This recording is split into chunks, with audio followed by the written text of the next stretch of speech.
I will. Where would you want me to go? Why don't you sit right there? That's fine. That's fine. And we'll pass this around as we're able. Yeah, do our glam whack. It's just the presenters.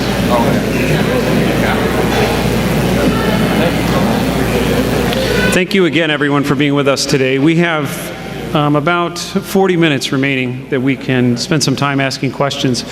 Before we do that, I wanted to mention there's someone who is not here today, who I'm sad to see was not able to make it. He's a pastor here, serves as an assistant pastor here. His name is Jacob Heckert. He's a former professor at Concordia University, biblical languages. In fact, there aren't too many men in our synod who learned Greek or Hebrew who are now pastors who didn't in some way learn their languages from him. As of late, he's been put into hospice. He's now at home. He was planning on being here today. In fact, he's scheduled to preach tomorrow. He wanted to push through and preach tomorrow, but it looks like he's not going to be able to do that. But I'd like to just bow our heads momentarily and offer a quick word of prayer for our dear Jacob Heckert. In the name of the Father, and of the Son, and of the Holy Spirit. Amen. Lord Jesus Christ, you give to us your very self by your life, death, and resurrection. As you have, throughout his life, carried our dear Jacob along, giving to him your Holy Spirit to preach and proclaim the good news of salvation through faith in you. Even now, as he is nearing his last, it is for that Spirit to groan with sounds that we cannot discern, and yet to know that they are the sounds of faith, ever clinging to you for salvation. We humbly implore you to continue to cast the bright beams of your love upon him and upon all of us, as we will not only miss our friend, but with that knowledge that we will see him again. Comfort him and his family. We pray all of this humbly in your holy and your most precious name. Amen. Okay, if you have a question, raise your hand and we'll go ahead and get started. We have one runner with a microphone. Vicky is her name. She's in the back.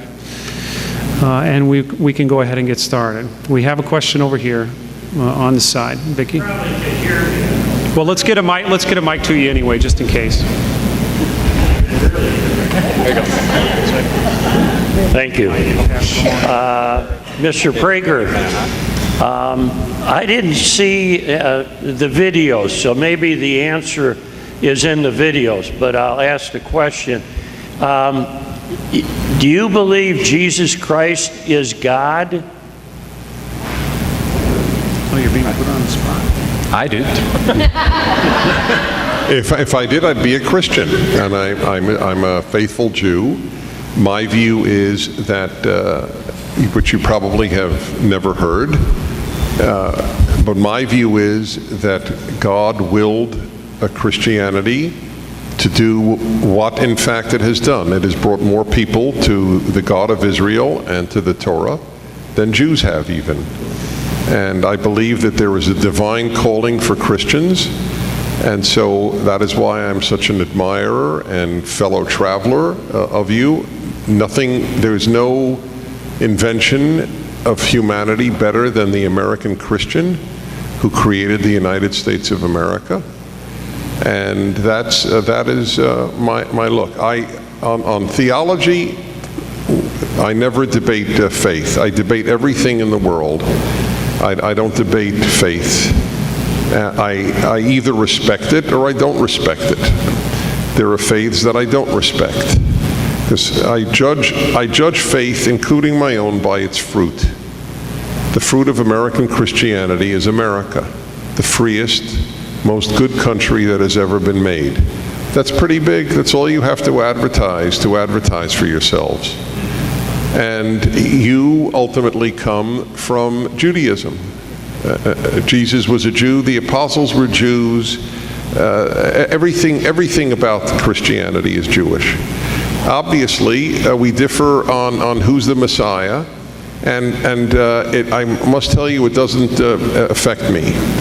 But if you want to know what you're really asking, so I'll answer this. This is one more point that you might find of interest. The problem that Jews historically had with Christian faith was not the messianic claim. If followers of Christ only said he's the Messiah, they would still be Jews. The difference came when they said he was divine. That is where the difference arose. Jews have believed in different messiahs at different times, and they all stayed within Judaism. The divine claim was the dividing line, but it really doesn't affect me. We have everything in common. But look, you differ with fellow Christians on many theological issues.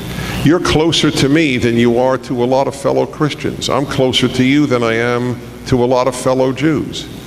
Because on the final analysis, I believe God cares about values most. And there you and I are in sync.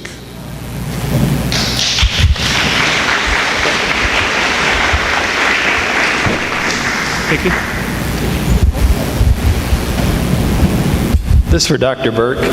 First of all, thank you very much for your words. It was very encouraging and refreshing to hear a chair from a religion and philosophy department of one of our finest academic institutions speak so freely about the value of Christianity in our society, so I appreciate that.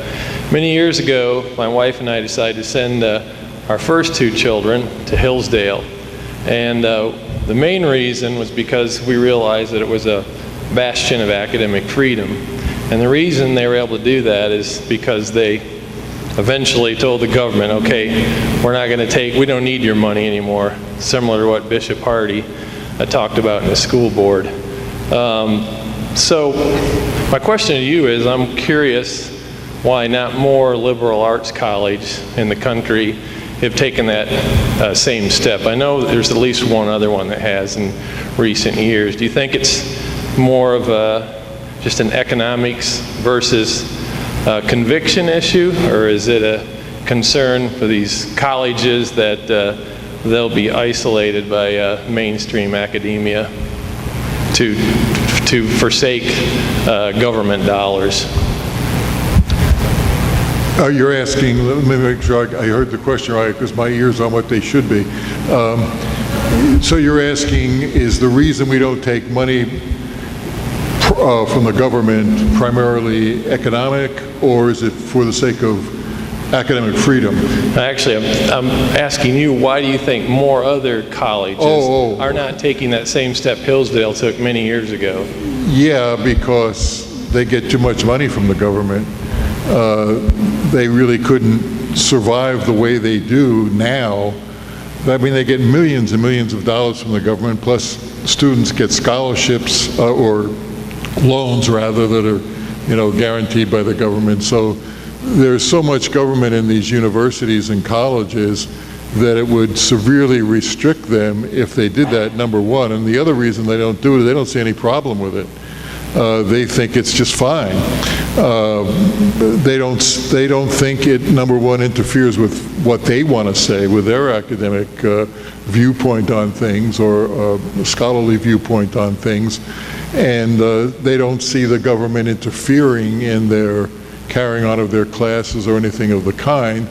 And most of the government policies that are imposed upon these universities and colleges, they agree with them.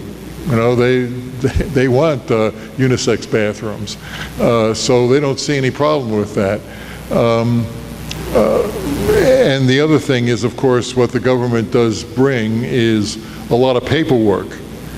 But they get so much money anyway that they just hire people to do the paperwork. I mean, Hillsdale a few years ago stopped certifying teachers for Michigan public schools. And the reason we did was not because we didn't want to educate teachers to go into the public schools, but because the new requirements would have required us to hire more people in the education department, and in addition to hire people that would just do nothing but handle the paperwork and all the other sort of requirements that were there. And we just didn't have the money or the inclination or the desire to do that. So what we do is we still offer a degree in education, and then if they want to get certified in Michigan, Spring Arbor University has some classes that they offer in the Hillsdale city, or the students drive up to Spring Arbor and take classes there to finish out the requirements. But yeah, I think it's, number one, they don't see any problem with it, and number two, they of course enjoy the money. It's good money. Another question.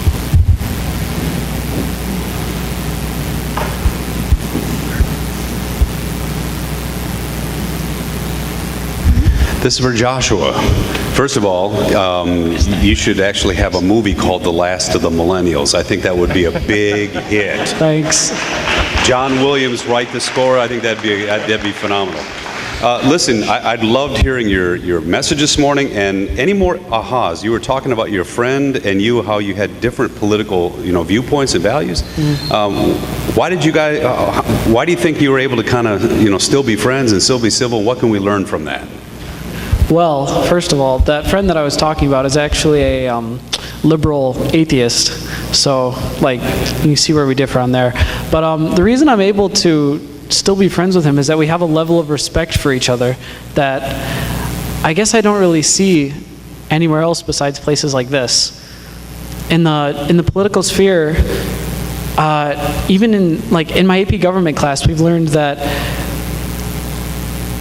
political parties don't even have lunch with each other anymore.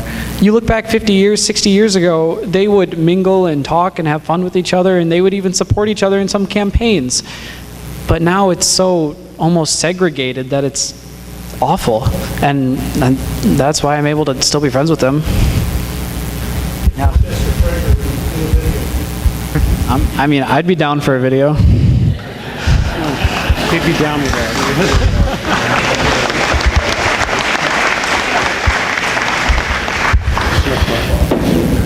This is for Mr. Prager. Also, Senator, if you want to comment too, because I know you talked about right to work, but we kind of had our side conversation down here, and I kind of mentioned teacher unions. I want to know what either of you thought about. I mean, obviously unions are very in line with Democrats and their ideas and stuff like that, especially with most of their lobbying money going to Democratic candidates. Just kind of what you guys thought about unions in general and how it affects the conservative movement in America. Yeah, well, first and foremost, I took an oath to support the Constitution. Under that Constitution, it says we have the freedom of assembly. So the idea of joining a union or not joining a union for me is central, and I want to make sure people have that choice.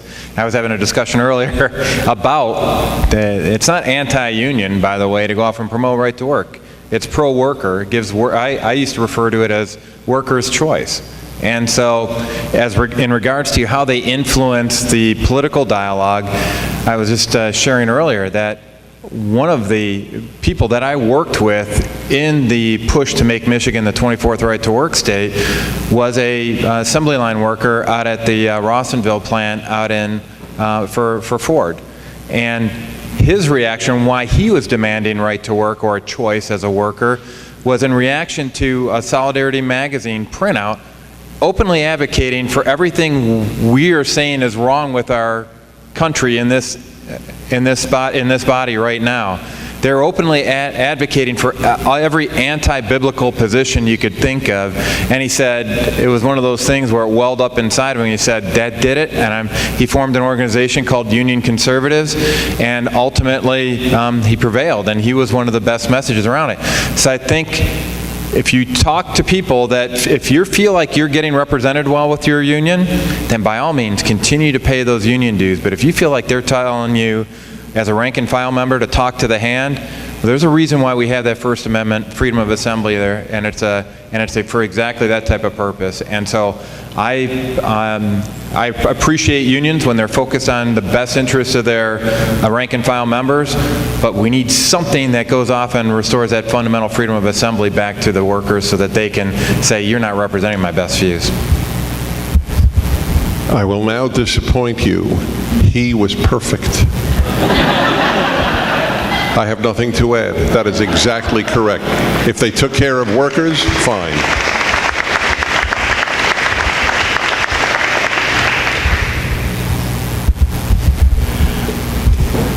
This is for Dr. Burke. You're familiar with the Barney School Initiative program at Hillsdale? I'm sorry, what initiative? The Barney schools. There are at least 12 around the country that Hillsdale is sponsoring or putting into place. You mean the schools that are using the curriculum that Yes. for K through 12 schools and Yes. so forth? Do you have any detail on that? I don't. You should have the head of the education department. He would have all the details you need. I do philosophy and religion. We're more concerned about things that don't matter. Okay, thank you. Sorry about that.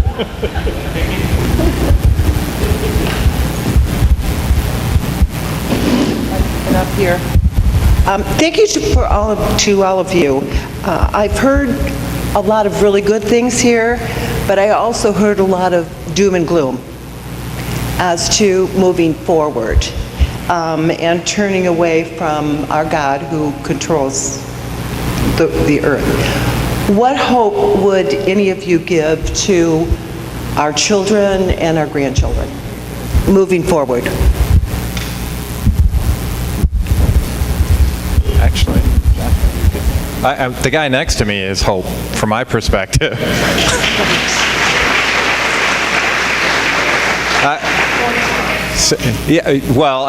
He's going after the millennials too, but by the way, he made me feel young by saying his target demographic, or the largest demographic, was 35 and younger, so I already felt younger just hearing about that, so that was good. I think there is hope in the kids. When we're talking to the youth, they're looking for people that are providing the truth. And when they look at they're looking for the truth, we know what they're going to find. This is on both sides of the political spectrum from my perspective. You saw it in that last presidential election. You had Bernie Sanders supporters that were dissatisfied with what they were seeing with Hillary Clinton in politics as usual. You saw on the other side, you saw Trump supporters and Ted Cruz supporters that were tired of the swamp, wanting to make D.C. listen. There were people that are saying, we are interested in the truth. And I personally have found some solace in the fact that there are people that are willing to go off and get more engaged and get more involved in search of that truth, including younger students. And I'm seeing it on college campuses. Actually, here's I think I talked about this earlier, but give you some hope too. We actually had more Republicans, we had more people at a Republican event at Grand Valley State University than they had for the Democratic event. So that's a word for hope too, all right? So the youth are looking for the truth, and we know where the truth really lies. Go ahead. Dennis? Nope, Dennis. Give it to Dennis. Again, I have to say I agree with everything that the Senator just said. I want to add something. Whenever I am asked about the future, I use the prophetic model. Contrary to what people think, first of all, prophet in Hebrew does not mean one who tells the future. Prophet in Hebrew is Navi. Navi means spokesman, or literally bringer of the word. That's all they are. They're spokesmen for God. And they don't really make prophecies. They say, and God does too, if you do X, then Y will follow. If you do B, then C will follow. That's if America turns around, things are great. If America continues the way Western Europe is, then doom and gloom is indeed the only possible outcome. So that is the reason to fight, because it is in our hands what happens to the United States of America, and what happens to America is essentially what will happen to the world. As America weakens, evil triumphs around the world. We are the greatest force for good on earth. As flawed as we are, that is exactly the role we have played for the last 100 years since World War I. The greatest force for good on earth. that is the opposite of what your kids learn at college. I asked Howard Zinn on my radio show. He has since died. Howard Zinn is the author of the most widely read history of the United States in high schools and often in colleges. It is a horrible history of the U.S. as a really essentially despicable society. I asked him, would the world have been better? It's on recording. Would the world have been better had there not been a United States of America? And he ultimately came down to, well, it would be. That is what is taught to our kids. However, these data that you just heard are accurate, and so are my data about the people watching it. The trick is to get to them. That's the thing. To get to them, you have to know how to make the arguments. That's what Prager University is supplying. The arguments in 5-minute fact-based presentations. So we have to fight. One final word. We say about the last generation, that's my father's generation. It's called the greatest generation. I never bought that title. There were many great generations in American history, but it doesn't matter. They certainly were a great generation. But they produced an awful generation. Now, why is that? Why would the greatest generation produce the baby boomers, the most narcissistic generation in American history? I am a baby boomer. I am not narcissistic because I kept my parents' values, but the vast majority of my peers at college and graduate school had contempt for their parents' values. And here is the answer. It is not enough to model good behavior as a parent. It is equally important to speak. And you will speak these things when you lie down, and when you rise up, and when you walk by the way. If you don't speak these things all the time, they will reject what you stand for. All models are flawed. No parent is a perfect model because no human is a perfect human. So you can't fully rely on the model idea. The parents who gave up everything, the mothers who gave up children, the mothers who gave up seeing their husbands for 3 years, like my mother did, who didn't see my father for 3 years in the Navy in the Pacific. And my father's own sacrifices there with kamikazes trying to sink his ship. These people made great sacrifices. But if they didn't tell their children what they were sacrificing for, it was worthless.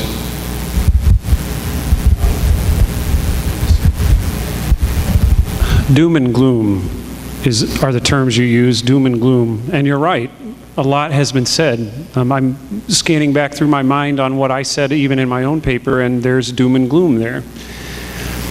But one of the things that we keep in mind, and maybe two ways we can think about it, how is it said by the prophet? I think it's Jeremiah who says they proclaim peace, peace when there is no peace. It's one thing we don't want to do, is we don't want to negate the potency of the good news because we failed to give the full measure of the bad news.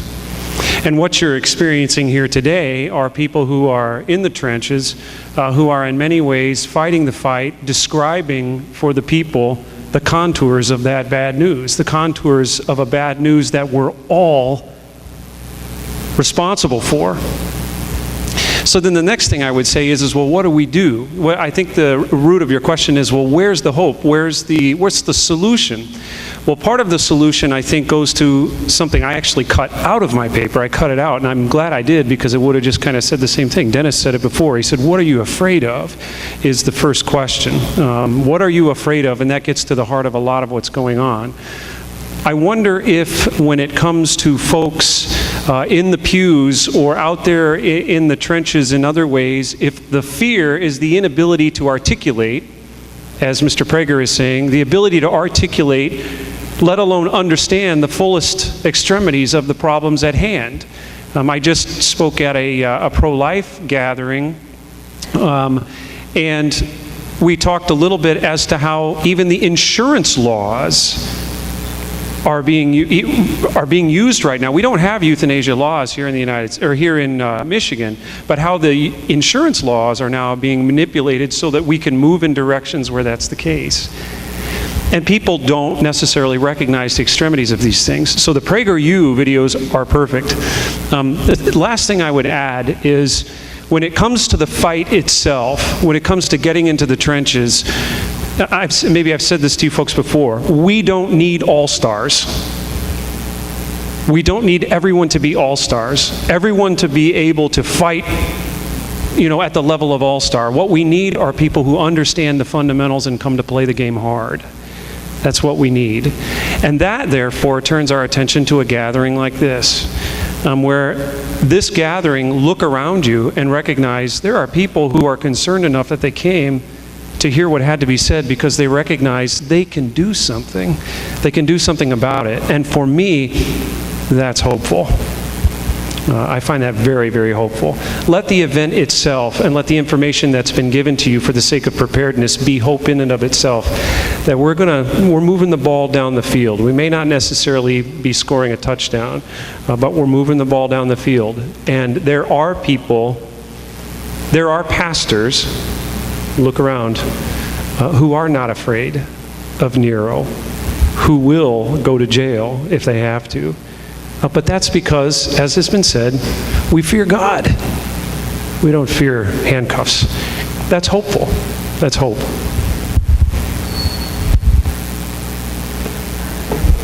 The only thing, I would add a couple of things. Number one, you have to remember that this move towards the left started about 100 years ago during the Wilson administration, and continued with interruptions here and there, but for the most part, it was a long process, and taking over the universities was something that took a long time to do and didn't really get accomplished till the late 60s and 70s. So reversing that trend is not going to be something that's done overnight.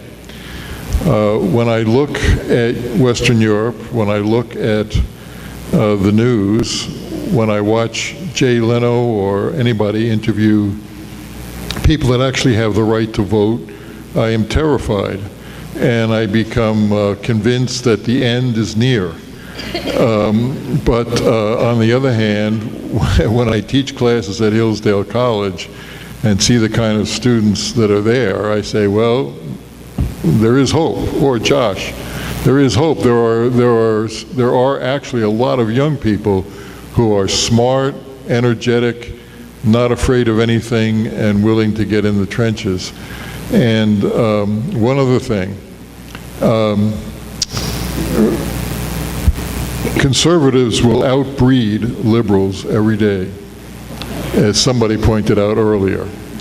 If you look at the faculty at Hillsdale, those that are, and I have to say, not every faculty member at Hillsdale is a card-carrying Republican or conservative. There are some who are not.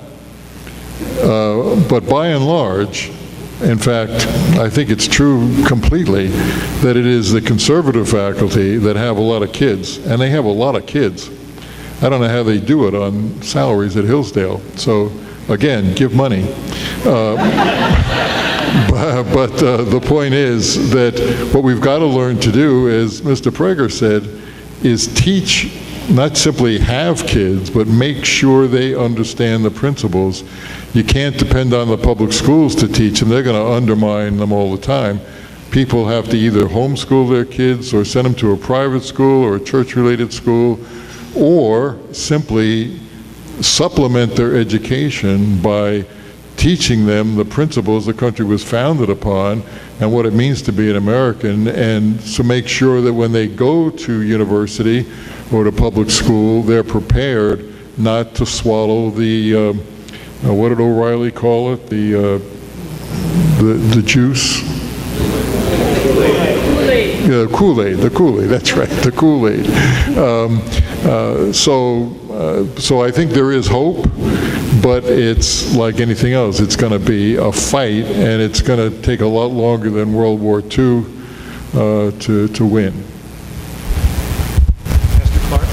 Yes, first I wanted to just say what an outstanding panel and speakers this is, and thank Pastor Thoma and the people of our Savior for making these conferences possible.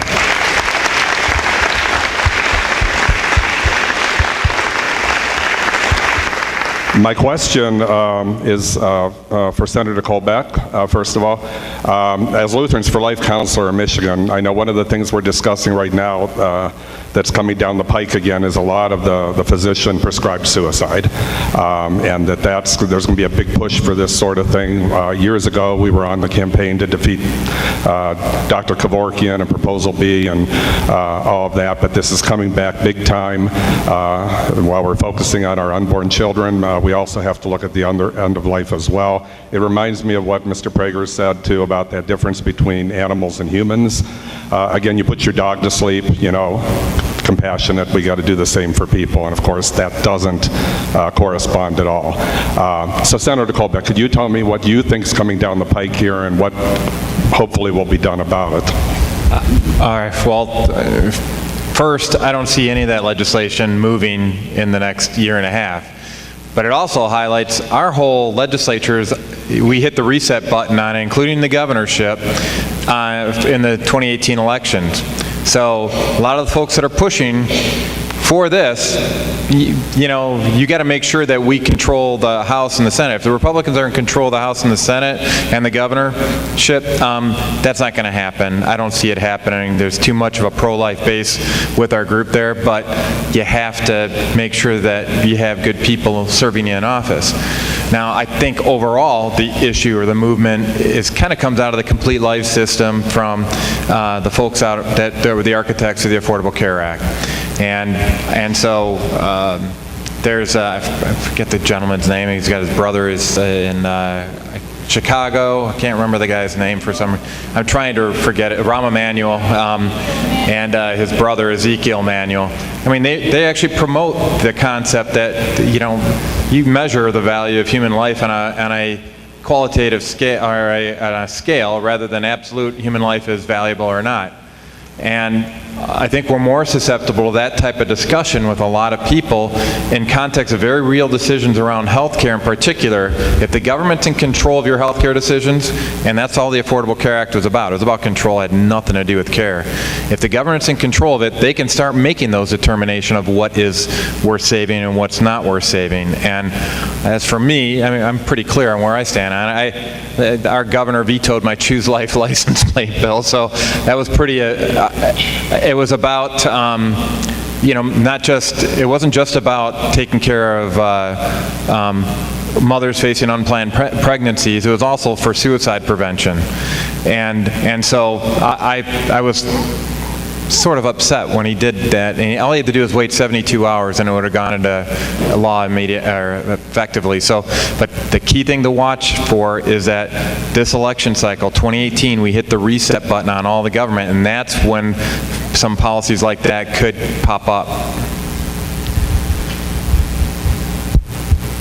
I'd like the senator to explain what the program that they have at Lansing every year for students to come and learn about how government works. My 3 grandchildren have immensely, and they're conservative, benefited by that program. Yeah, that's the Student Statesmanship Institute. And is James Muffett still here? All right, well, he was here earlier. And what this is there's a couple competing ones. There's a youth in government class as well. Let me just say that the letters I get from the youth in government students have come from a significantly different worldview from the ones at the Student Statesmanship Institute, which is more Christ-centered. And this program, every single year they go through a simulated legislature. They actually debate bills before the legislature. A lot of people who are actually serving in the lobbyist community as well as in the legislature will serve on commissions or committees where they actually testify and try to move their bills forward. It's really a great opportunity to get young students involved in the political process, but do so in a way that it gives us hope. It focuses on where the true source of political power really comes from. And it's a wonderful program, but it's called the Student Statesmanship Institute, and they've renamed it this past year into something called LEAD. And I encourage you to check it out. James is also working with Citizens for Traditional Values, so you can see how that spawned into the Student Statesmanship Institute. We're trying to get students engaged, understanding how our government works, and get more engaged in civics, because the more that they know, the better they can change the minds and attitudes of the folks that are serving. Mr. Prager, I was wondering if you have an explanation for why the secular left seems to be silent or maybe even empathetic to radical Islam when their tenets seem to be so inimical with regard to feminism, that sort of thing. Have any thoughts on that? Yeah, there are two reasons in my opinion. One is the enemy of my enemy is my friend. They hate the West and the left hates the West. If you don't believe me that the left hates the West, I can give you 40 examples, but I'll give you one. The recent address by President Trump in Warsaw, where he spoke about the need to preserve Western civilization, the entire left, I mean the entire left, New York Times to LA Times, ABC, CBS, NBC, NPR, PBS, CNN, MSNBC, all of them, Washington Post, all of them translated that as white supremacy. So that, please understand, in the left's view today, the desire to preserve Western civilization, let alone arguing that it's been a superior moral civilization, is simply a euphemism for white supremacy. So clearly, there's no use for since there's no use for white supremacy, there's no use for Western civilization. So the Islamists hate the West, the left hates the West, we must have something in common. The other is the left does not divide the world between good and evil. We do, but they don't. They divide the world between rich and poor, white and non-white, West and non-West, underdog and power. On all of those, Muslims win versus the West. The underdog, the non-white, the non-West, and therefore those are the two reasons. And it gives you an idea of the moral bankruptcy at the soul of leftism.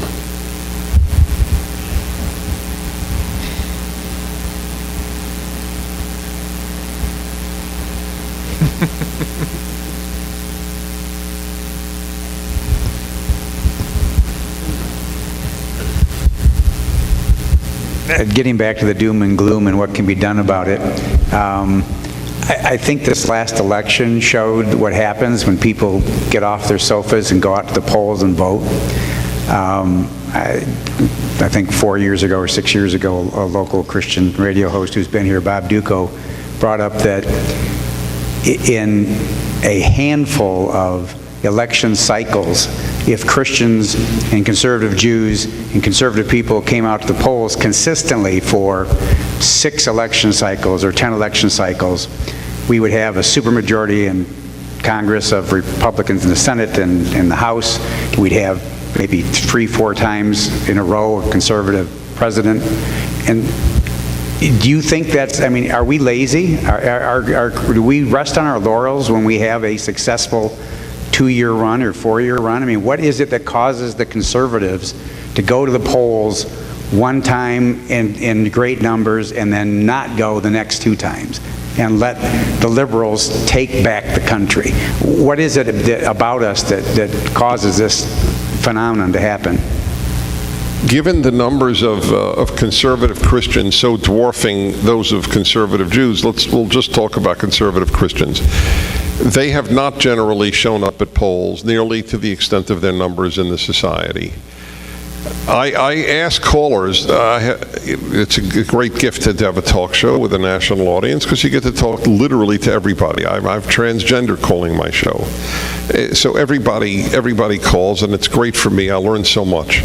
And so there are people who just say, look, I'm religious and I don't care about politics. I care about God and religion. But the joke is God and religion care about politics. The idea, saying you don't care about politics is really a euphemism for I do not care about the moral decay of my society.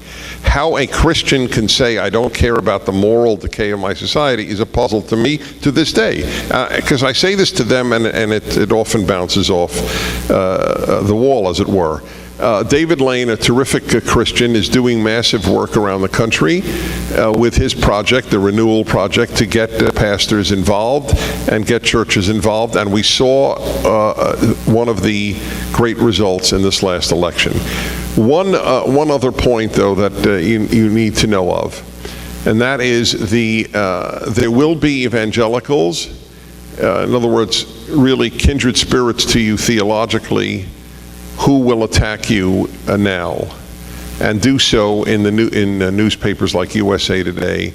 This is a typical headline: evangelical Christians' reputation will not survive support for Trump. This is a common headline now, that you have sold your soul, and no one will take you seriously. I get this as a Jew. There are a lot of articles about me because I'm a religious Jew. And, Prager has sold his soul. Guy's devoted his whole life. The Atlantic had an article like this. Dennis Prager's devoted his whole life to morality, and now it's all over. He has chucked his reputation because he's a Trump supporter. And so you need to know how to answer that. But first, this is important. This is such a credit to religious Jews and Christians because they're the communities that tend to support Trump. The reason we do, or one reason is, we have wisdom from the Bible. The rest of the country doesn't look to the Bible for wisdom. And I learn from the Bible that God uses sinners to do a lot of good work. The left is so stupid that they think that if you're a sinner, you can't do good work, which is so preposterous because they loved Bill Clinton. No, it's I'm not mocking or anything. I just want to make something clear. I believe he raped a woman. I believe that, okay? Nobody believes Donald Trump raped a woman. The man talks vulgar, fine, he talks vulgar, okay. You know who God chose to, let me just remind people, God chose King David to be the great king of Israel from whom the Messiah will come. King David not only committed adultery, he had the husband killed. He sent him to war knowing he'd be killed. I mean, that's a double whammy, and he used him. Donald Trump, to the best of our knowledge, never committed adultery and sent nobody to die to sleep with their wife. Okay? So somehow I think I could live with Donald Trump because he made a groping comment in private to somebody, God knows when, and I don't give a hoot that he made the comment. We have the maturity and wisdom of people who take the Bible seriously to guide us. These people don't. Another one, who does God choose? It's amazing. Who does God choose among all the Canaanites to allow Israel to conquer the Holy Land? A prostitute, Rahab. What is God saying by that? I mean, why did he choose a saint? Why did he choose a prostitute? It's obviously to teach a lesson. Sinners can do a lot of good. So the sin remains a sin, but the good remains the good. And that's what we know that they, the less wise, don't know. And that's why you have to explain that. You have sold none of your morality. Tell them, then, if your attack against us is equivalent to attacking God for using King David and Rahab, what do you say to that? Compared to them, we have a Boy Scout in the White House. But here's this. There's another thing. We know, we religious folks, we don't vote for a priest, pastor, or rabbi. We vote for president. It doesn't say on the ballot clergyman. It says President of the United States. For clergymen, I want your pastor. I think he's awesome. But for president, I'm very happy to vote for a flawed man who I don't want as my pastor. I do not want Pastor Trump, Rabbi Trump, or Reverend Trump. I want President Trump.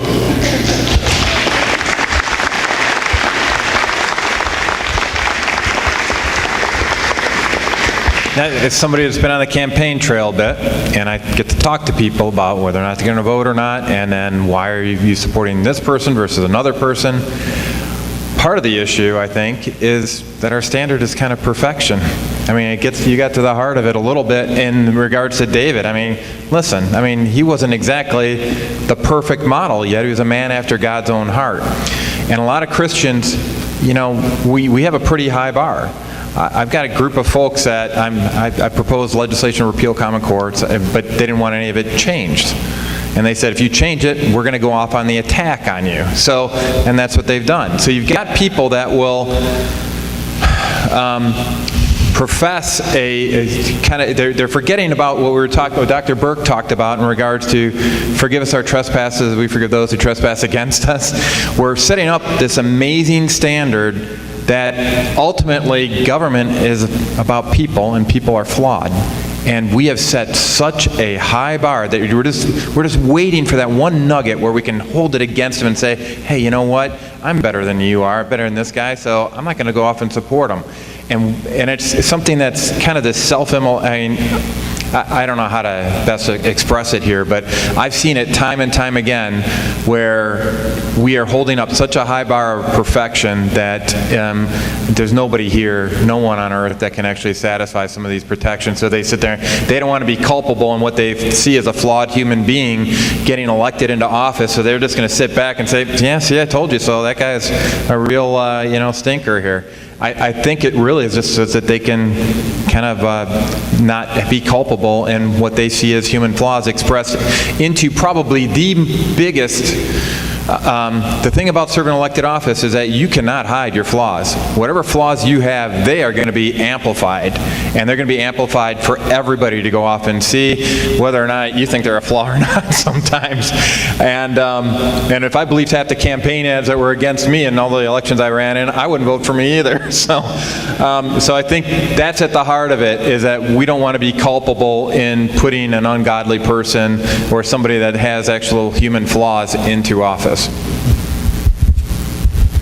Let me add just a couple of things to that.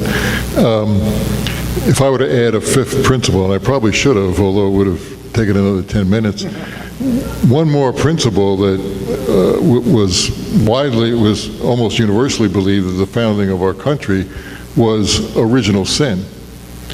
That original sin is not only something that affected all human beings, but affects them till the day they die. And that's one of the reasons that checks and balances have to be put into a government, because everybody is corruptible. And consequently, you can't leave power in the hands of anybody, because even the best of people are at heart sinners, and given the right temptation will do just about anything. People don't believe that. They think, oh, there are good people and there are bad people. No, they're just nothing but bad people. And those that are good by virtue of the grace of God. And He's the one that enables us to make the right choices when we do. And if He didn't, and there's common grace and there's special grace for Christians and other religious believers, but there's common grace also. The point is that you need those checks and balances to check the tendencies of original sin, because temptation is with us all the time. Alan Redpath, who was a pastor at Moody Church in Chicago, was an ex-alcoholic. He told his congregation, don't be surprised if you see me stumbling up State Street someday, because only the grace of God keeps me here. And if you'll indulge me with one more thing, and that is, people made a big deal out of Trump's recording with that radio interviewer where he said some foul things about women and so forth and so on. And he said, well, it's just locker room talk. Now, I grew up in New Jersey, and when I played sports in high school, quite frankly, I had coaches that would talk like that in the locker room. So that Trump says, well, this was just locker room talk. I know, maybe the sensibilities of the Midwest are different, but I heard people talk like that all the time when I was a kid, back in the same days that Trump was being raised. And no, is it good? No. Is it bad? Yes, it is bad. Is it not nice? It's not nice. But it's the way that some guys talked. And I can see Trump, he wasn't running for president, he wasn't doing anything, talking like that and not meaning it. And I've talked this with other guys that have been in sports too, especially out east, fellow faculty members, and I said, you know, the thing about it is that guys would talk that way, but the guys that talk that way, if somebody actually acted that way, they would be the first ones to beat the crap out of them. So talk is talk, and you make a big deal about somebody did that. Trump may not be the best vocal representative of you know, presidential decorum, but on the other hand, what is made of him is I think, they exaggerate these sorts of things which are just silly. And well, anyway, I've said enough. So. This question's for Dennis. Dennis, could you please articulate, you do this on your show a lot, but I think it's always good to do, the difference between the left and liberal, and also the difference between an individual leftist and the left. That's good. Okay, I'll try to be brief. When I grew up a Jew in New York. On my birth certificate, it said male, liberal. That is how it is in New York. You are born a Democrat, just as, in fact, Democrat is more fixed than gender at this point. In New York, you can change gender, but not party. So it was given to me. I was, you know, as a liberal, voted Democrat. They were for the little guy. Republicans were for the rich guy. And that was basically all people knew. But fine. But when I was a liberal, when I would say till, when did it stop? I'd say it stopped, you know, in the 70s. Liberalism held as one of its central tenets that the ideal is to be race blind, that color of skin doesn't matter. All that matters is the character of the human. That color of skin is as irrelevant as size of shoe. So I've always believed that, and I still believe that. I don't give a damn what color you are. It means nothing to me. Literally nothing. And that now, believe it or not, saying race means nothing is considered racist by the left. That is how sick, morally sick the left is. Everything about the left is morally sick. Liberalism should be anti-left and anti-right. That's what liberalism was when I grew up. They weren't pro-right, but they were very anti-left. For example, they were anti-communist. Who got us into Vietnam? Who got us into Korea to fight communism? Liberals. Not Republicans, liberals. Leftists took us out, and liberals became wimps.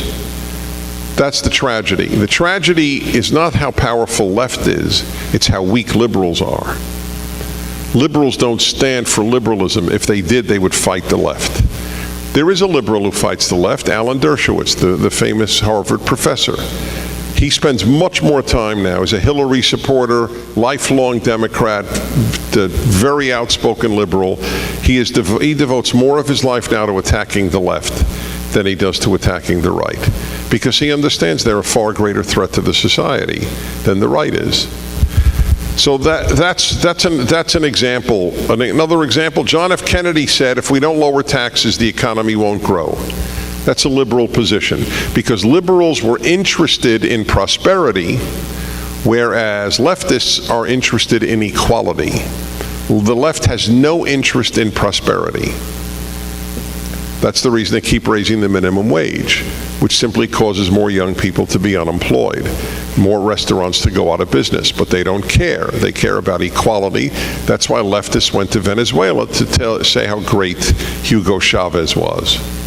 So that's just a few examples of the difference between left and right.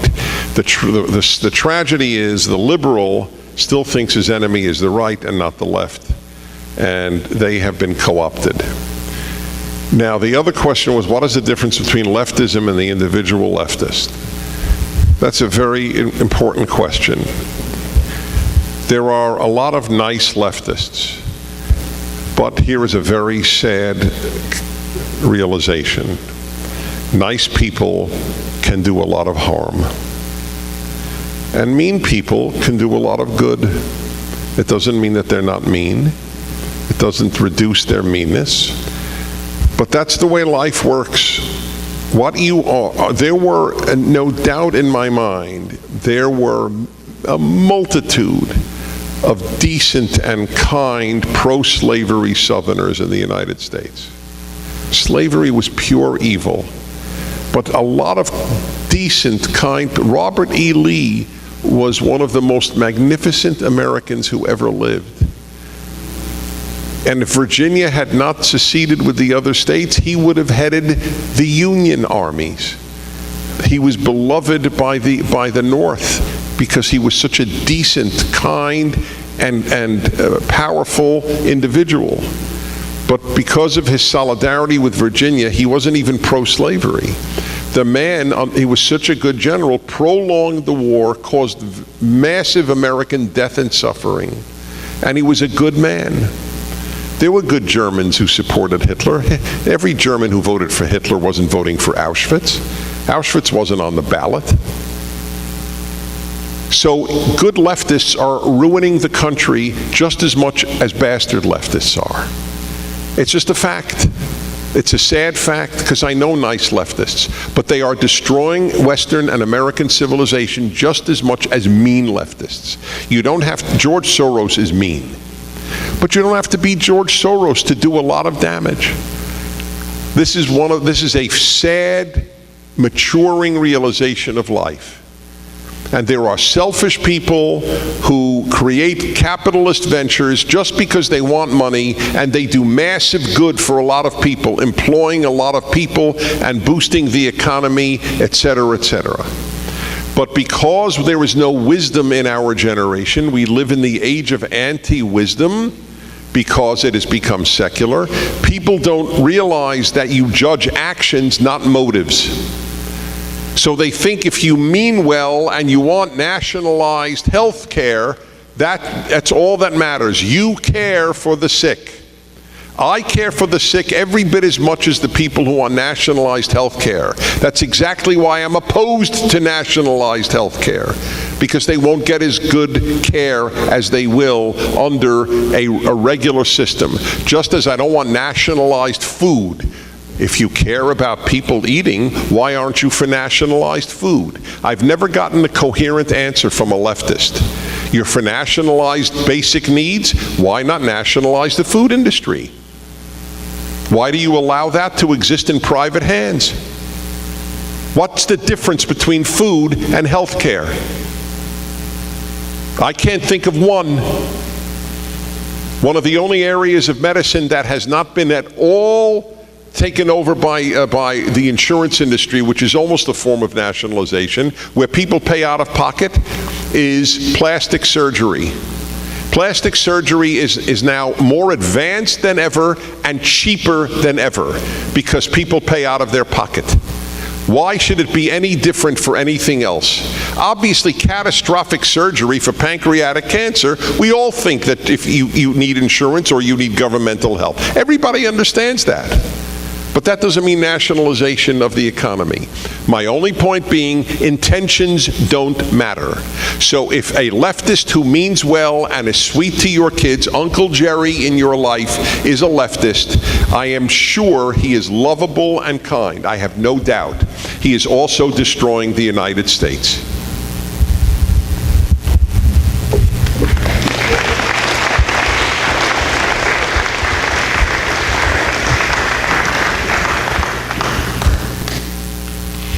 One last question.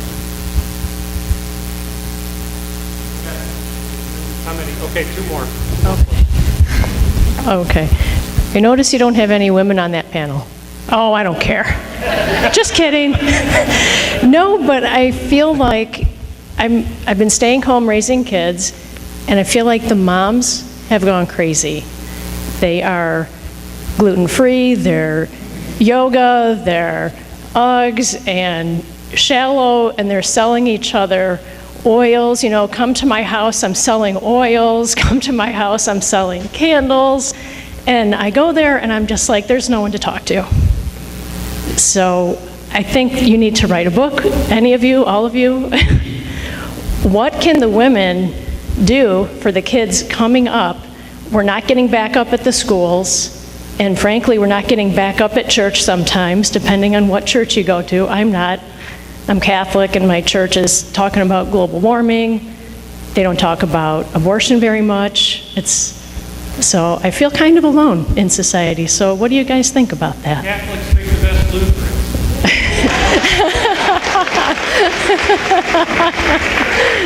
I only have 3 kids, by the way, not 6. Do you want to say something? Forgive me for talking so much, but I traveled the furthest distance. Yeah.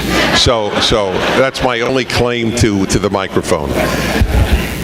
So I love your question, and I love you. I am such a supporter of full-time parenting and the moms who do it. First of all, let me answer you on the intellectual level. When you get a little disinterested in the latest oils. I know this because I married a single mother. And she was a talk radio junkie, because there's so much intellectual stuff going on conservative talk radio. It's not just my show. I do believe if you listen to my show 3 hours a day, it elevates your intellectual level. I believe it. If I didn't believe it, I wouldn't do it. I would bore myself if I were not intellectually alive. But I am not alone. My colleagues are very bright and very interesting and deal with a whole host of issues. So while you are doing a diaper, you can be hearing some of the greatest issues of life being discussed by some very bright people. There is no reason I believe that, and I learned this from my wife, because she is so utterly intellectual. And she gave up a law career to be a full-time mother.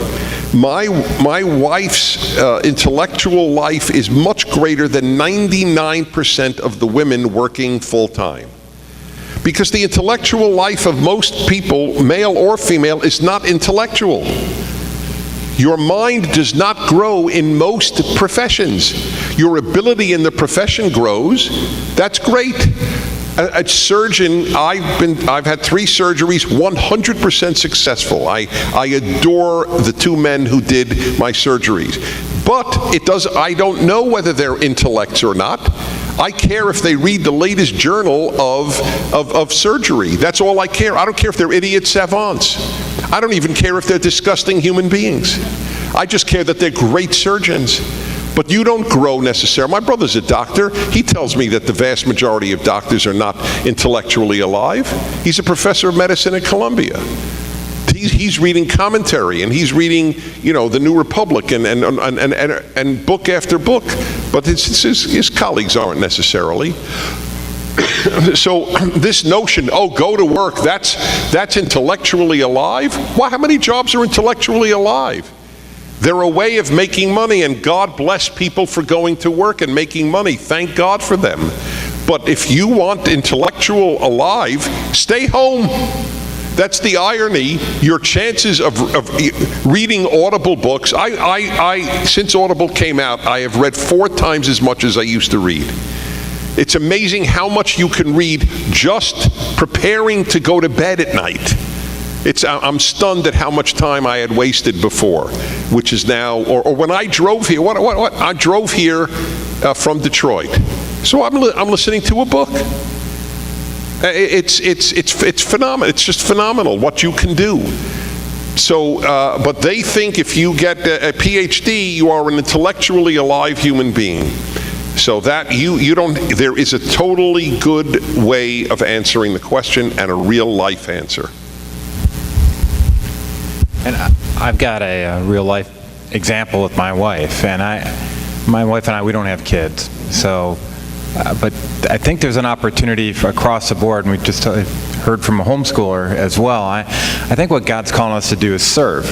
And I don't know what God's calling you to go off and serve in whatever capacity. For some, it's serving at home, bringing up the kids and teaching them what they should do. For my wife, she really got out of her comfort zone as an introvert to go off and serve in a way that supports me. And, you know, it gets very frustrating sometimes because she's hitting her writing, you know, emails, and she never was trained on how to go off and write emails and everything. It's something that's very uncomfortable.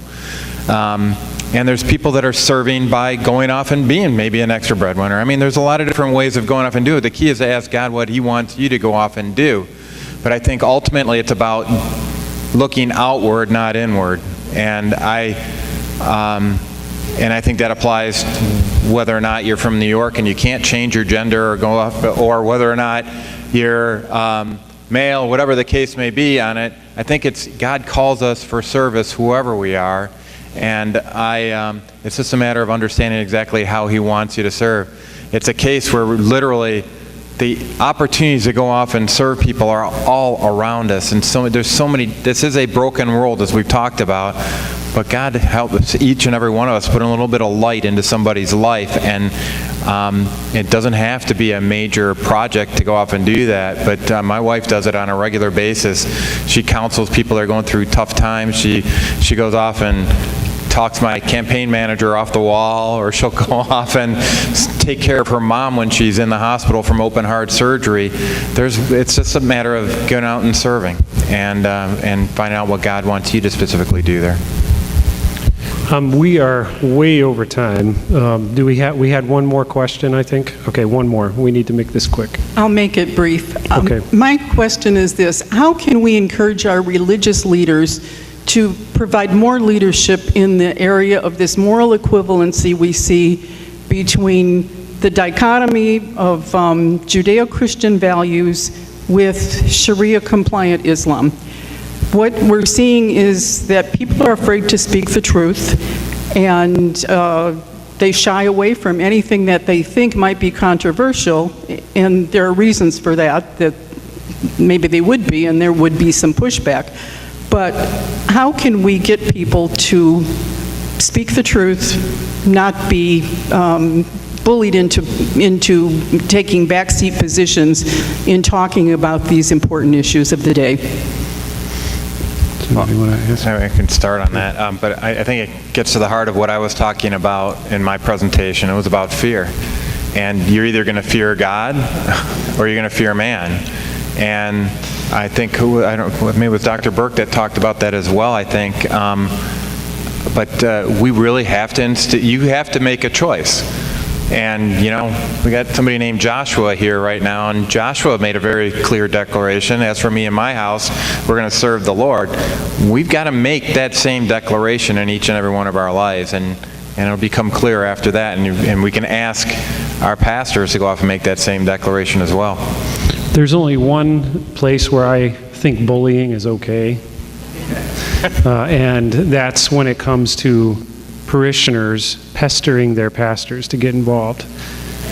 I'm perfectly fine with that. Bully him. And what I mean by bullying is encourage him. There are things happening, and we don't know all of the information about it necessarily. We don't necessarily know how to connect the dots by way of God's Word. Help us with this. We're navigating a mess. And we need the leadership of pastors, of teachers, of deacons, of people who can help with those kinds of things. So staying one way, I guess, would be to bully those guys and pressure them to get engaged. And now the result of that, and I experienced that in my own life, is that when the pastor is out front leading the way on these issues, people get behind him. They get behind him and they follow because that leadership, first and foremost, is needed. And it's not just leadership for the sake of being a leader. It's a leader for the sake of what we Lutherans coin as catechesis, as teaching. As teaching not only what God has to say, but what God has to say with regard to how that's applicable in the Christian life. So that's key. You will see a lot of change and a lot of reforming of parishes as a whole if we can urge those pastors, get behind them to support them, and have them get involved. Thank you, everyone, for being with us. Well, I should ask our keynote. Do you have anything you'd want to say to that? Okay, one. Oh, turn his mic on. Hello? Come on up here. Turning it up. Is it on? There, it's on. Okay. Why get up when I'm going to give you a real-life example of where you can say the truth and you actually go home in peace.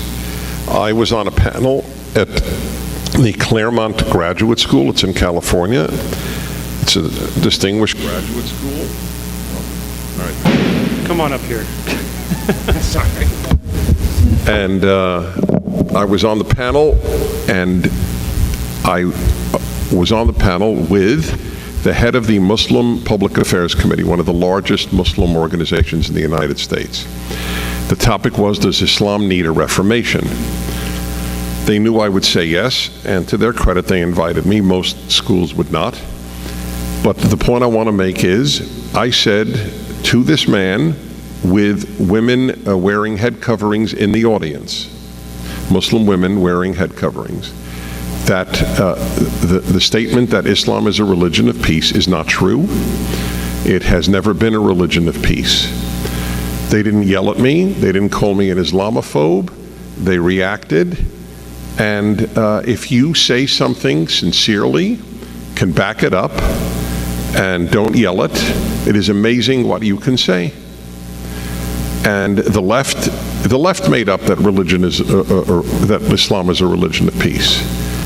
The left made up that Islam even means peace. Islam means submit. I studied Arabic. And they just lie about it. So the Muslim apologists picked up on it. Oh, Islam means peace. Islam means submit. It's in the command form of the verb.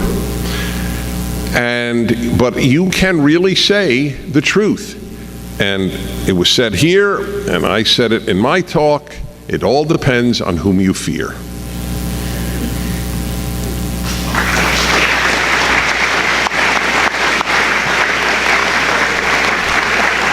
Thank you. Thank you, everyone, for coming. If you would, please rise. We'll close.